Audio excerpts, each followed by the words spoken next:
Miles stood at the edge of the clearing, his breath coming in shallow gasps. His chest was tight, and sweat trickled down his face despite the thick, cool air. Around him, the alien jungle seemed to hum with life. Somewhere off in the distance, he could hear the screech of a creature, and somewhere closer, the rustle of leaves as something large moved through the underbrush. Stay calm, he told himself. It can smell fear. The words of his instructor, Captain J-Car, echoed in his mind. He could still hear the deep voice of the alien, telling him over and over again that his survival depended on it. "You are human, Miles," J-Car had said. "The Zetari will test you, they will hunt you, and if they sense fear, they will make you their prey. But if you show no fear, if you remain calm, you might survive." Miles swallowed hard, trying to steady his breath. His heart pounded, but he couldn't let it show. Not here, not now. The trial wasn't supposed to be this hard. He had been told that the toughest challenge would be surviving for 24 hours in the jungle of Zetara Prime. He had trained for it, practiced with the alien equipment, learned how to navigate the wild terrain. He had even managed to convince himself he was ready. But standing here, in the midst of a vast jungle that felt alive and hostile, he wasn't sure if he had ever been more wrong. Just breathe, he thought, wiping his palms against his uniform. It was a light suit, designed to keep him cool and protected, but it felt like a furnace against his skin. He wiped his face again, trying to push the overwhelming anxiety out of his mind. The Zetari were a species of predator, legendary for their hunting skills. They were part of the intergalactic military that trained soldiers from various worlds to be their equal, if not superior. Miles had trained for months, but all of that seemed meaningless in this moment. He was alone, a human in a world full of creatures far deadlier than any he'd ever faced back home. And then there was the Zetari cub. That was the true test. The Zetari cubs were considered the most dangerous of all. They weren't just miniature versions of their parents. They were faster, wilder, and they hunted with no hesitation. It was said that when a cub locked its gaze on prey, it was nearly impossible to escape. Miles had heard stories of soldiers from other worlds who had failed this trial. Stories of hunters, warriors, brave souls who were torn apart by the relentless little monsters. The cubs could smell fear, and Miles had no idea how to stop his heart from racing. The sound of something moving through the trees jolted him out of his thoughts. His instincts screamed at him to run, but he fought it back. Running was exactly what the Zetari wanted. They fed on the desperation of their prey. "Stay calm," he repeated, gripping his blaster tighter. It wasn't much of a weapon against a creature like the Zetari cub, but it was all he had. Then he heard it. A low growl, almost like a whisper, but it was unmistakable. The hair on the back of his neck stood up. The sound wasn't distant, it was close, closer than he'd ever expected. Miles' pulse shot through his chest as his eyes darted around, scanning the shadows for any sign of movement. The growl came again, this time louder, closer, and unmistakably hungry. He swallowed hard. "No panic, no fear, I can do this." His feet were rooted to the ground, as if his body didn't want to move. His mind screamed at him to run, to hide, but his legs wouldn't obey. It was as if he were frozen in place by the sheer weight of the moment. The trial had begun, and already the jungle had him in its grip. Then he saw it. A flash of dark fur, a streak of motion that blurred in the corner of his eye. It was fast, too fast for him to fully process. But there in the underbrush, he saw the amber eyes of the Zetari cub staring at him. It was so close now, its tiny body low to the ground, muscles rippling beneath its sleek fur. For a split second, Miles could have sworn the cub hesitated, as if it was studying him, analyzing him, deciding whether to strike. The golden eyes locked onto his, and Miles felt an overwhelming wave of fear hit him like a tidal wave. He knew he shouldn't feel it. He had been trained not to. But there it was, rising in his chest, a flood he couldn't stop. The cub let out a low, menacing growl, its claws scratching against the dirt as it stepped forward. Miles' breath caught in his throat. His heart thundered in his chest, but he fought to stay still, to not show the fear that wanted to break free. "Stay calm, stay calm." The cub took another step. Miles took one too. It was the only move he had left. If he ran now, it was over. The cub would be on him in seconds, faster than he could ever hope to escape. "Stay calm," he whispered to himself again. His hand tightened around the blaster, his knuckles white. And then the cub moved. The ground shook beneath Miles' feet as the predator lunged forward with terrifying speed. Its body was a blur of motion, the claws extended, teeth bared. Miles barely had time to react. His heart pounded in his ears as the creature closed the gap, its growl vibrating through the air. This was it. This was the moment he had been waiting for. And suddenly, everything inside him clicked. Miles had never known silence could be so loud. The jungle around him seemed to hold its breath after the Zitari cub's first charge. Even the air trembled, waiting to see who would move first. His heart hammered in his chest, and his lungs burned from the thick, humid air. But somehow, through the chaos in his mind, the words came back to him again, sharp and cold. "Stay calm, human. It can smell fear." Captain J. Carr's voice echoed like thunder in his thoughts. The old warrior had repeated those words every single day in training. J. Carr was massive, built like the stone walls of the fortress where they trained, his gray skin streaked with scars from battles against creatures Miles couldn't even name. When J. Carr spoke, recruits listened. When he looked at Miles, it was never with hatred but with something colder, expectation. "You fear everything," J. Carr had told him once during sparring. "Your kind always fears. You fear death, pain, loss, even success. But fear is a smell, human, and on this world it is the scent of prey." That lesson had burned deep into Miles' memory, right alongside the bruise J. Carr had left on his ribs during that same session. Now, standing in the clearing, facing the predator cub with eyes like molten gold, he realized that his instructor hadn't exaggerated. The creature was studying him, testing him, not with intelligence, but with instinct. It wanted him to be afraid. It needed it. Miles forced his breathing to slow. In, out, deep, even breaths. The cub tilted its head, curious. He did not raise his weapon, did not move, not yet. Any sudden motion would trigger the thing's reflexes. He'd seen recordings, footage of cadets who panicked, who ran. The attacks were always the same. Fast, final, brutal. He took a tiny step backward. The cub's eyes flicked to his boot. It crouched lower, muscles tensing. "Easy," Miles whispered, his voice trembling despite himself. His throat was dry. The words sounded weak, but it was something human, something calm. "Easy, little one." The cub hissed, a low, crackling sound like metal scraping against stone. Its tail lashed, a blur in the green shadows. Miles could feel the tension coiling tighter, seconds stretching thin like wire. And then, like lightning, the memory of J. Carr's last words before the trial flashed through his head. "If it finds you, don't run, don't fight. Wait, show it your strength through calm, not through violence." A Zitari cub respects only one thing: control. Control. That was the word that separated hunters from prey. Miles clenched his fists, grounding himself. He tried to steady his racing pulse, but he could feel it drumming in his ears. He thought of home, of Earth. The blue skis over his childhood home, the scent of rain on concrete, the sound of his sister's laughter. He imagined those things wrapping around him like armor, a reason to live, a reason not to panic. The cub prowled closer, each step silent and deliberate. It moved like smoke, graceful, fluid, unstoppable. When it finally stopped, it was so close he could see its reflection in his visor, its eyes glowing faintly in the dim light. The creature's breath misted against the air between them, slow and rhythmic. Miles met its gaze and forced himself not to look away. Seconds passed, then the cub inhaled deeply, sniffing the air. Miles could almost feel it analyzing him, tasting his scent for weakness, for fear. But he gave it nothing. Not a tremble, not a blink. For a long moment, the jungle seemed to hold the two of them in balance, predator and prey, bound by silence. The cub's eyes narrowed slightly.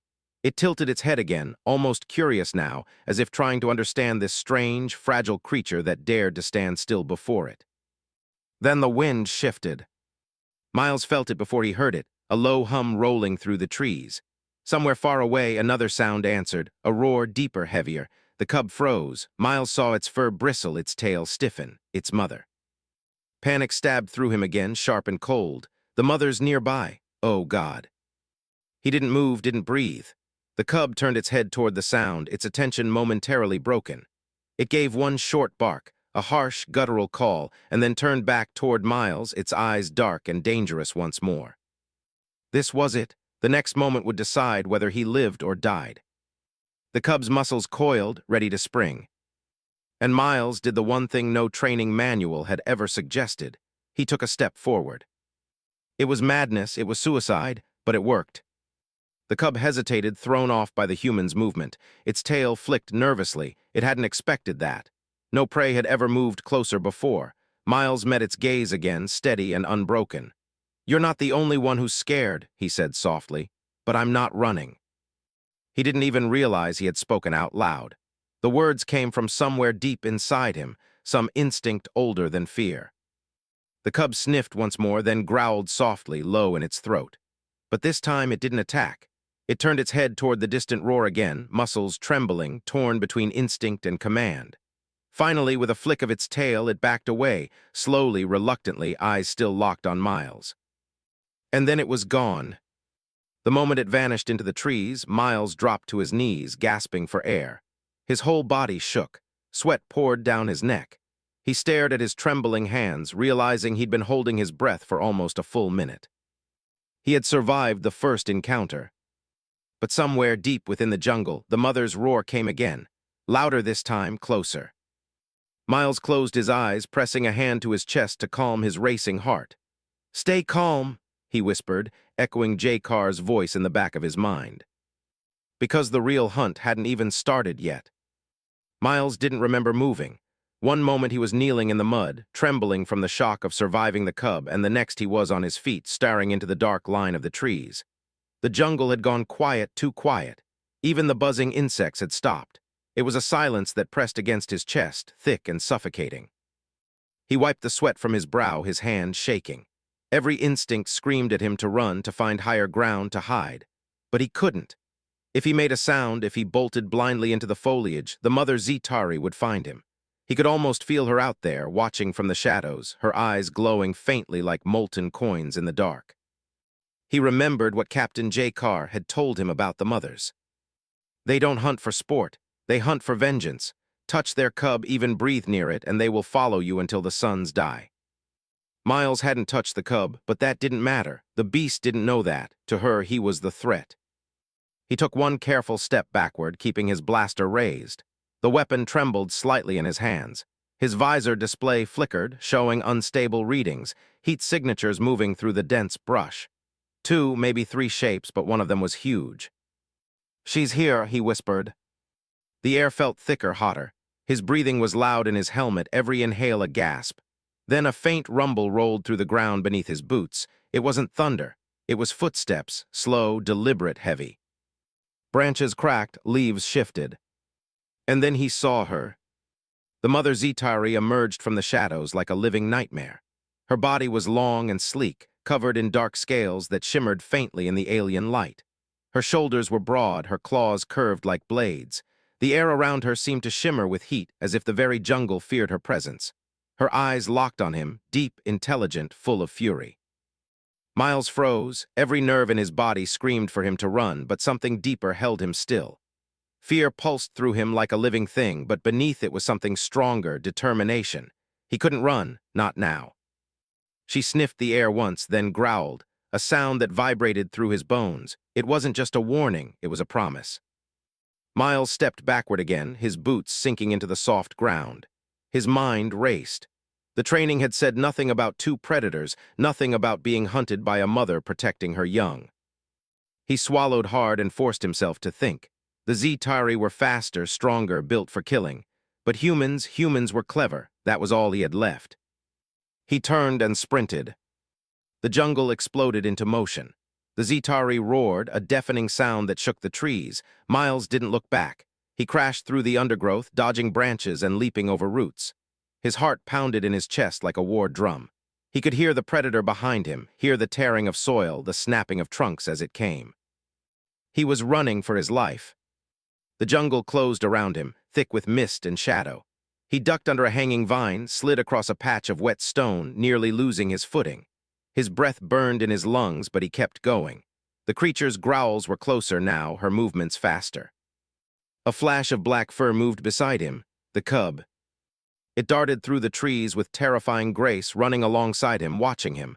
Miles gritted his teeth. "You again," he hissed, ducking under a low branch. He couldn't fight both. He needed to lose them. Up ahead through the dense trees, he saw something, a slope leading downward. A ravine. His visor scanned it in seconds. The drop was steep, maybe 20 meters, ending in a river below, dangerous but survivable. He hesitated for half a heartbeat. Then the mother roared again, closer this time, so loud the sound hit him like a physical force. Miles ran for the edge. The cub let out a shriek behind him. He didn't turn around. His boots hit the last patch of soil before the cliff, and without stopping, without thinking, he leapt. For a brief moment, everything went silent, weightless.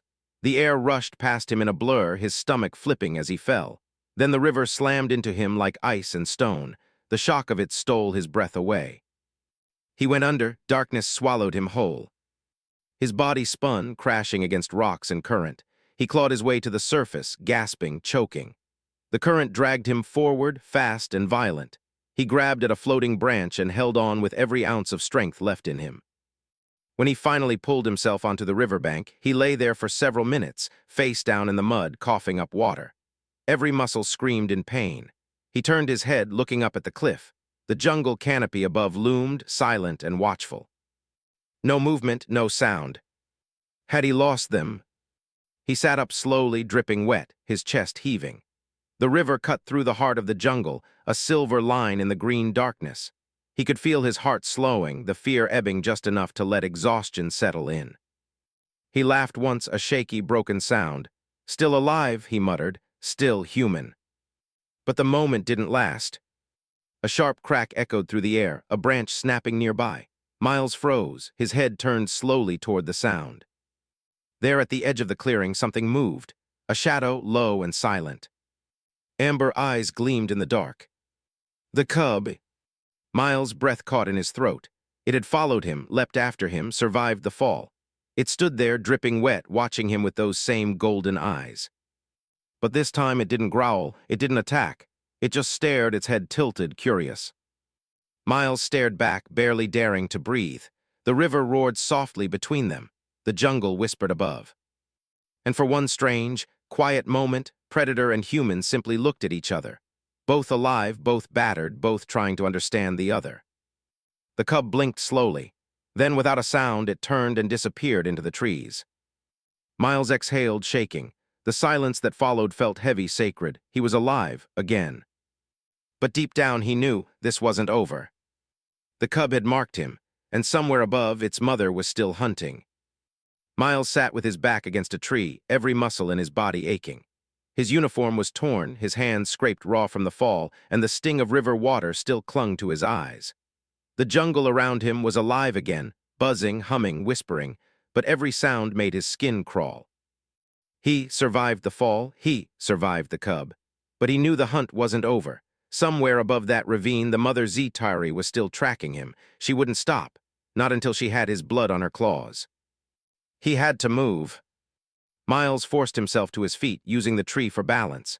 His blaster was still strapped to his side, though the display flickered weakly, half flooded from the river. His visor was cracked, its sensors unreliable, and his communicator was dead. He was alone, cut off from base, trapped on an alien world where everything wanted him dead.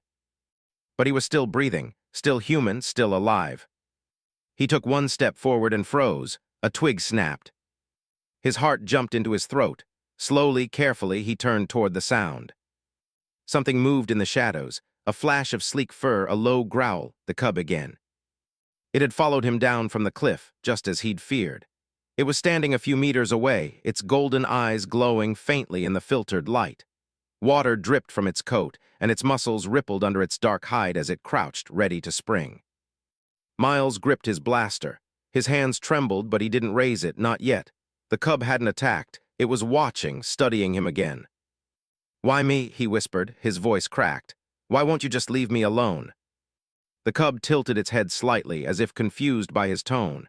It sniffed the air, its nostrils flaring. The sound of its breath filled the small clearing. Then, without warning, it stepped closer. Miles's pulse spiked. He took a step back, raising the blaster this time. "Don't," he said firmly. His voice came out hoarse but steady. "I don't want to hurt you." The cub paused, its ears flicking. A loud, rumbling roar shook the air, far off but unmistakable. The mother. The cub's head snapped toward the sound. Miles saw its body stiffen, its tail lash once in agitation. The roar came again, closer this time. The cub turned back toward him, its eyes wide, uncertain. Miles realized something then. The cub wasn't hunting him anymore. It was afraid. The roar rolled through the jungle again, deeper, angrier. The mother was closing in fast. Miles knew he had only moments before she reached the ravine. He looked at the cub. It was trembling, its claws digging into the soil. For the first time, he saw something familiar in those glowing eyes, fear. The same fear that he'd been fighting since the start. Something in him shifted. He couldn't explain it. The thing that had tried to kill him hours ago was now a frightened child, and he understood that feeling better than anyone. He lowered his blaster. "She's coming for me," he said softly, "but she'll kill you if you're near me." The cub blinked. Miles motioned toward the trees. "Go, run." The cub didn't move. The ground began to shake. Branches snapped in the distance. The roars grew louder. "Go," Miles shouted. Finally, the cub turned and bounded into the brush, vanishing in a blur of black fur. Miles exhaled, forcing down the panic rising in his chest. He turned toward the direction of the roars and began to move, fast but quiet, pushing deeper into the jungle. He had to put distance between himself and the ravine. If the mother reached that spot and found his trail, it would be over. He ran until his lungs burned, until his legs felt like stone. The jungle blurred around him, green and gold and endless. Then he stumbled into a clearing. Before him, the jungle floor fell away into a pit of tangled roots and broken stone. At the center, half buried under vines, was a massive structure, metal, ancient, and alien. He stared in awe. It was a crash site, a forgotten wreck. Maybe there was something inside. He slid down the slope, landing hard near the base of the structure. The air was thick with the smell of rust and damp earth. His boots sank into the mud as he made his way toward an open hatch in the hull. The inside was dark and silent, the air heavy with age. Panels hung loose from the walls, and strange symbols glowed faintly along the metal floor. He tapped his visor light and swept the beam across the wreck. Old tech abandoned for decades, but there might be power, there might be. A sound cut through the silence, a low growl. Miles turned. The cub stood at the hatch, its eyes glowing in the light. It had followed him again. He sighed, almost laughing from exhaustion. "You're persistent, I'll give you that." But before he could say anything else, the ground trembled again. A roar, deafening and close, split the air. Dust rained from the ceiling. The mother was here. Miles's mind raced. He looked around the wreck, metal corridors, shadows, old wiring. There had to be something he could use. He spotted a power core, half buried in the debris, still faintly glowing blue. He rushed to it, fingers fumbling over the controls. The cub hissed as the mother's roar echoed through the hull, closer now, vibrating the metal under his feet. Miles slammed his fist against the panel. "Come on, come on." The core sparked. The lights flickered weakly to life. He grabbed a loose cable and jammed it into the ground near the hatch, forming a crude trap. "Let's see how you like a little electricity," he muttered. He turned just as the mother burst through the trees, her massive form filling the clearing. Her eyes burned with fury as she saw him, and her cub beside him. Miles stepped between them, blaster raised, trembling but ready. "Come on, then," he whispered. "Come get me." The mother lunged. Miles hit the switch. The world exploded in light. For a heartbeat, the entire jungle seemed to scream. Then came silence. Smoke rose from the hatch. Miles lay on the ground, his chest heaving, the taste of metal in his mouth. The trap had worked, but barely. When he opened his eyes, he saw the cub standing beside him, unharmed. It stared at him with something new, something like recognition. And for the first time since he'd landed on this cursed world, Miles smiled. He wasn't prey anymore. Miles lay on the metal floor, gasping for air. The taste of ozone stung his tongue, and his ears rang from the explosion. The wrecked ship around him glowed faintly blue, small sparks dancing along the broken circuits. The air smelled like smoke and rain. He blinked hard, trying to focus. His whole body ached, his ribs burned, his vision blurred, but he was alive. Somehow, impossibly, he was still alive. When his sight cleared, the first thing he saw was the Zetari cub. It stood just a few feet away, its sleek black fur ruffled, eyes glowing like tiny suns. It looked unharmed, though shaken. It stared at him. No growl, no snarl, just a strange, quiet awareness.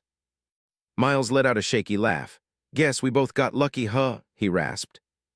The cub tilted its head, blinking at the sound of his voice. Then the smell of burnt ozone was replaced by something else, something worse. a sharp, metallic tang that hit the back of his throat. He turned his head toward the open hatch. Smoke was rising, the mother. Miles's blood ran cold. He pushed himself upright, wincing as pain shot through his side. The trap hadn't killed her, it had only slowed her down. He could hear her now, roaring in fury from somewhere outside the wreck, her voice echoing through the jungle. He looked down at the cub. "We need to move," he said softly. "Now." The cub didn't understand the words, but maybe it understood the tone. It took a hesitant step toward him. Miles nodded once, then turned toward the dark corridor ahead. The wreck stretched deep into the ground. Maybe it led to safety, maybe not, but staying meant death. They moved together. The flickering lights painted strange shadows on the walls as they walked. Miles's boots clanged softly against the metal, while the cub padded silently beside him, its movements graceful and light. Each echo of the mother's distant roar reminded Miles that the clock was ticking. As they moved deeper into the wreck, Miles noticed old control panels and faded markings etched into the walls. Whatever species had built this ship, it wasn't human or Zetari. The writing glowed faintly blue, symbols like twisting vines. He brushed his fingers across one of the panels. The metal was warm, alive somehow. "Still running," he murmured, "after all this time." The cub sniffed the air and growled softly. Miles turned. The hallway behind them trembled, dust rained from above. The mother was close. "All right," he whispered, "think." He scanned the area. The ship's central chamber was ahead, wider and filled with broken machinery. A glowing core sat in the center, a massive energy cell still pulsing with faint light. If he could overload it, maybe he could make another trap, one big enough to stop her for good. He limped forward, wiping sweat from his brow. "Let's see if you're as broken as you look." The cub followed, watching him work with curious eyes as he tore open a side panel. Wires and circuits spilled out, sparking faintly. His hands moved fast, guided by training and desperation. He'd studied alien systems before, but this one was ancient, strange, unpredictable. Still, he had one chance. Outside, another roar echoed. The sound was closer. Miles gritted his teeth. "Come on, come on." The cub flinched as a spark burst from the panel. Miles yanked his hand back, shaking off the pain. The system flickered weakly, lights flashing red, then dimming again. He could feel the energy building. Then the ground shook hard. The mother's shadow filled the corridor entrance. Her massive body pressed through the wreckage, claws scraping metal. She was bleeding from the trap, but her fury was undiminished. Miles's breath caught in his chest. "It's now or never." He turned to the cub. "Hide."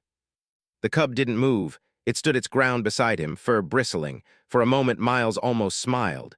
"You're stubborn, just like me." The mother roared, the sound shaking the walls. She lunged forward, claws tearing through the metal floor. Miles dove aside, rolling across the ground. Sparks flew as her claws scraped the energy core, sending bright arcs of blue lightning across the chamber. "Perfect," Miles whispered. He grabbed the damaged cable he'd pulled from the wall and jammed it into the core. The lights flared. A rising hum filled the air, growing louder, deeper. The walls vibrated. The mother's eyes locked on him. She lunged again. Miles turned and ran. He sprinted through the corridor, the cub racing beside him. The hum grew louder, so loud it made his teeth ache. The air behind him burned with energy. Then, the explosion came like thunder. A shockwave tore through the wreck, throwing him off his feet. The world became a blur of fire and light. He hit the ground hard, pain shooting through his body, and then everything went black. When he opened his eyes again, everything was quiet. Smoke drifted through the shattered remains of the ship. The hum of the jungle had returned, distant and soft. He coughed, the taste of ash on his tongue. "Still alive," he whispered weakly. He turned his head. The mother Zetari lay motionless amid the wreckage, her massive body scorched and still. The light had left her eyes. And there, just beyond her, was the cub, alive, shaken, but alive. It stared at its fallen mother for a long moment, then slowly looked toward Miles. Its golden eyes were wide, unreadable. Miles felt something twist in his chest. "I'm sorry," he whispered. The cub took one step toward him, then another. Its claws scraped the metal floor, but there was no anger in its movement, no hatred, just silence. It stopped beside him, its nose brushing lightly against his arm. Miles froze, then let out a slow breath. He reached up and touched the creature's fur, gentle and trembling. "You'll live," he said quietly. "You have to." The cub blinked once, then turned toward the jungle, vanishing into the green mist without a sound. Miles sat there alone, surrounded by the wreckage of fire and steel. He had survived the hunt, but something deeper had changed. He had come here to prove that humans could endure anything, that they could stand against monsters, and he had. But in doing so, he had learned something far greater. Even the fiercest predator could feel fear, and even a hunted man could show mercy. The jungle was quiet now. The air was thick with smoke, and the ruins of the wrecked ship lay scattered around him like the remains of an ancient battle. Miles sat in the dirt, his body sore and battered, the adrenaline finally wearing off. His breathing was ragged, but at least he was still breathing. The hunt had ended, for now. But the silence felt heavy. There was no sound of pursuit, no distant growl, just the quiet rustle of leaves in the wind, the occasional snap of a branch. He wiped his forehead with the back of his hand, sweat mixing with dirt. His ribs ached with every breath, his leg throbbed where he'd twisted it earlier. He had no idea how long he'd been running. Hours, days, it didn't matter anymore. He had survived, but at what cost? His eyes drifted to the spot where the cub had disappeared into the jungle, its silhouette vanishing into the green mist. For the first time since the trial had begun, Miles allowed himself to think about what had happened, about what he had done. The mother was dead. He had killed her. There had been no choice. She had been coming for him, an unstoppable force of nature, and the only way to survive had been to fight back. But in the end, the cost had been too high. The cub was left without its mother, alone in a world that didn't care. He had taken a life to save his own, and now he had to live with it. "I didn't want this," Miles whispered to the jungle, his voice hoarse. His words felt pointless, swallowed by the vastness of the forest around him. It had been an instinct, a decision made in the heat of the moment, but it still haunted him. He had killed to survive. He had fought back when he should have found another way. But what other choice had he had? He shook his head, trying to push the guilt away. There were no answers in the jungle, no easy way out. He couldn't change what had happened. All he could do was move forward. But moving forward meant continuing the trial. It meant surviving whatever came next. Miles glanced back at the wreckage of the ship, its glowing energy core still dimming in the background. The explosion had been powerful, far more than he'd expected. It had created a hole in the jungle's heart, something that could not be ignored. There would be no way back to his drop point now, no easy path home. He had crossed a line that could never be uncrossed. He stood up slowly, every muscle in his body protesting the movement. The world around him felt surreal, almost too quiet. He had made it out, but at what cost? A distant sound broke through the stillness, a low, guttural growl. Miles froze, his heart leaped into his throat. The sound wasn't from the wreckage, and it wasn't from the jungle. It was something else, something alive. His fingers instinctively went for his blaster, but before he could reach it, the growl came again, closer this time. Then a shadow moved in the corner of his vision. The cub. It was back. For a moment, Miles couldn't breathe. His heart thundered in his chest, his mind racing. He had no idea why the cub had returned, but he knew it didn't come back for vengeance. It came back for something else, maybe curiosity, maybe the need for something familiar. Miles stood perfectly still, not daring to make a sound. The cub emerged from the shadows, its sleek black fur wet from the rain that had begun to fall. Its eyes were focused on him, but there was no aggression, no growl, just an unblinking stare, almost as if it was studying him. For a moment, neither of them moved. The jungle seemed to hold its breath. Then slowly, the cub took a step toward him. Miles's breath caught. The cub was so close now, close enough that he could see every detail, every muscle that rippled beneath its fur, every breath that puffed out of its nostrils. Its eyes locked with his, and for a moment he felt something deep in his chest, something he couldn't name. "Why did you come back?" he whispered, his voice barely audible. The cub stopped just a few feet away, its body low, but its stance wasn't threatening. It was curious, cautious. It didn't make a sound, but its eyes seemed to communicate something that sent a shiver down Miles's spine. "Forgiveness." The cub tilted its head to the side, then stepped closer, its nose reaching out toward him. Miles couldn't move. His body was frozen, not from fear, but from something else, something he didn't understand. The cub's breath was warm against his skin.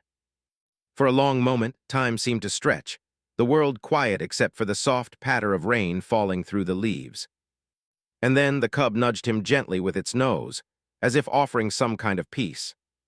Miles blinked, his chest tight with emotion. This was impossible. The creature he had nearly killed, the one whose mother he had taken from the world, was offering him, what? A chance for redemption. He reached out slowly, his hand trembling as he extended it toward the cub. It didn't pull away. Miles's heart raced, but not with fear this time. The cub had shown him something he hadn't expected. Mercy, understanding, a bond between predator and prey that couldn't be explained. For a long time they stood there, connected in that quiet moment. Miles and the cub, both survivors, both shaped by the trials they had endured.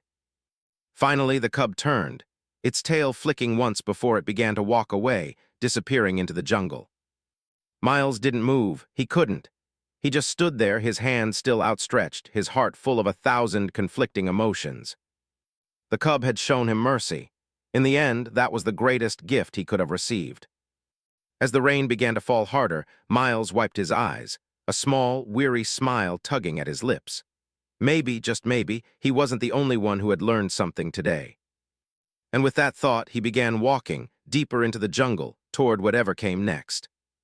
Miles walked through the jungle, his footsteps slow and heavy. The rain had stopped, leaving the world around him wet and still. The air smelled of damp earth and wet leaves. The path ahead was uncertain, but for the first time since he'd landed on this alien world, he felt something different. Not fear, not panic, something calmer. He had survived, that was the truth of it. He looked down at his hands, the bruises, the cuts, the dried blood. His body felt sore from the fall, the wounds from the fight with the Zetari mother, the exhaustion of days spent running and hiding. He had been pushed to the very edge of his limits, and yet he was still here. He had made it. But at what cost? He thought about the cub, the way it had looked at him in those last moments. The way it had come back, offering something he couldn't fully understand. It wasn't just the will to survive that had brought the cub back. There had been something else in its eyes, a message. Miles didn't know what that message was. Maybe he never would. But in a way, it didn't matter. The cub had made him realize something important. Survival wasn't enough. It was what came after survival that truly mattered. How do you live with what you've done? His mind wandered back to the wreckage of the ship, to the moment when he had set the trap. The explosion, the Zetari mother, her roar ringing in the air before she fell. It had been him or her. He hadn't had a choice. But even knowing that, there was a part of him that still felt the weight of it. The weight of taking a life, even if it was to save his own. The memories of the cub's mother haunted him. She had been a fierce creature, but she had been a mother, and he had ended her life. What would I have done if I had been in her place? It was a question that lingered in his mind, one that had no easy answer. He couldn't change what had happened, but he knew he could try to be different now, to do better, to honor what he had learned. A low growl broke through his thoughts. Miles froze. His hand instinctively reached for his blaster, but then he stopped himself. The sound was familiar now, comforting almost. He slowly turned his head to the side, his eyes scanning the trees. And there it was, the cub. It stood at the edge of the clearing, watching him with those same golden eyes. It was smaller now, but still just as fierce in its quiet way. The cub had come back again. Miles's heart skipped a beat. The sight of the cub brought a strange sense of peace that he hadn't expected. It was as if the jungle itself had softened, allowing him to breathe. For a moment, neither of them moved. The cub stared at him, its tail flicking back and forth. Miles could feel the weight of the moment settling in. The jungle was alive with sounds, the calls of distant creatures, the rustle of the wind in the trees. But in that moment, it felt as if everything was still, as if the world itself was holding its breath. The cub took a few slow steps toward him, its eyes never leaving his. This time there was no hesitation, no fear. It was like the bond between them had been forged in those final moments, the moments when survival had become something more than just winning the fight. It had become about understanding. Miles didn't know why, but he felt a strange warmth in his chest as the cub moved closer. He could feel the tension in its muscles, the wariness of a creature that had learned to survive through instinct. Yet, despite all that, the cub trusted him. For the first time, he didn't feel like a threat to it. He lowered his blaster, slowly. The weight of the weapon was a reminder of what had happened, but now it felt unnecessary. The cub didn't need him to fight anymore. The jungle didn't need him to fight anymore. What he needed to do now was something different. "Thank you," Miles whispered, not sure if the cub could hear him. "Thank you for showing me that I can be something better." The cub blinked slowly, as if understanding. Then, just as quietly as it had come, it turned and disappeared back into the jungle. Miles stood there for a long time, watching the place where it had vanished. He could feel the weight of the world on his shoulders, but it was different now. It wasn't the weight of fear or guilt. It was the weight of something earned, something hard, something real. He had survived, and now maybe he could learn to live with it. The path forward was unclear. The trial wasn't over. There would be more dangers, more challenges. The Zitari might still be out there, and the jungle would never stop testing him. But for the first time, Miles felt something else. He felt hope. A few hours later, the sound of distant voices reached his ears. He could hear the hum of his communicator struggling to reconnect, the crackle of static from the team waiting for him back at base. His mission wasn't complete yet. He had to reach them. He had to finish this. But this time, he didn't feel alone. Miles took a deep breath, looking up at the sky. The suns were beginning to set, casting long shadows over the jungle. He wasn't sure what came next, but for the first time, he was ready for it. He wasn't just a survivor anymore. He was something more, something human. And that, he realized, was all he ever needed to be. With a final glance toward the path the cub had taken, Miles turned and began walking toward the distant camp, his mind clearer than it had ever been. The jungle was still dangerous, and the world beyond was uncertain. But whatever came next, he would face it. He would face it as a man, not just a survivor. And that made all the difference.